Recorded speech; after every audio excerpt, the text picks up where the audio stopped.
Сіз осындай көліктерді тек кинодан көреміз деп ойлайсыз ба? Бүгін біз Саннес қаласында уақытқа саяхат жасап, көктемнің ең керемет автокөрмесіне бардық. Квадрат сауда үйі жанынан бүгін нағыз ретро-фестиваль өтті. Бұл көрмеде әлемнің әртүрлі елдерінен келген көліктер жиналды. Мына көліктерге қараңызшы, кейбіреуі 50-60 жыл бұрын шығарылған. Көрмеге кіру құны ересектер үшін 100 крон, яғни 5000 теңге. 13 пен 16 жастағы балалар үшін 50 крон, 13 жасқа дейінгі балаларға тегін. Балаларға арнап батут, ал үлкендерге ретро машиналар, кофе, вафли, балмұздақ бәрі осында. Мынау толық оригинал. Ішіндегі әрбір деталь сақталған. Ал мына көліктің дауысы. Тыңдап көріңіз.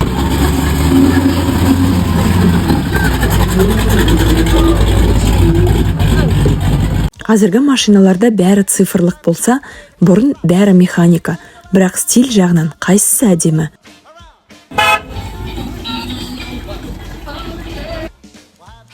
Шынымды айтсам, осындай көліктерді тірілей көру бөлек әсер екен.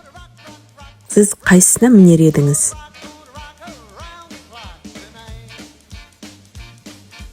Сізге қай ретро көлік ұнады? Пікіріңізді жаза кетіңіз.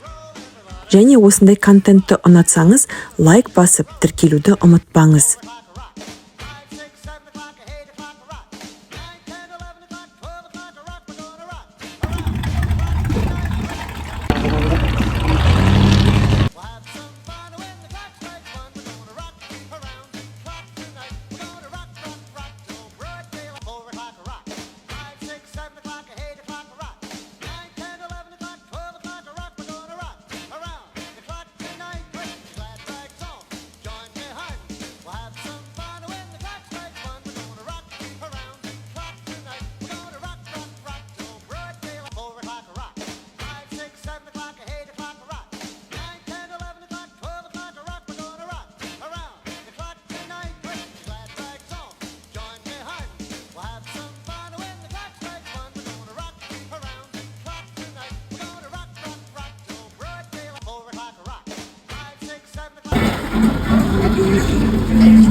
Көрермендердің таңдауы бойынша ең үздік ретро көлік иелері марапатталды.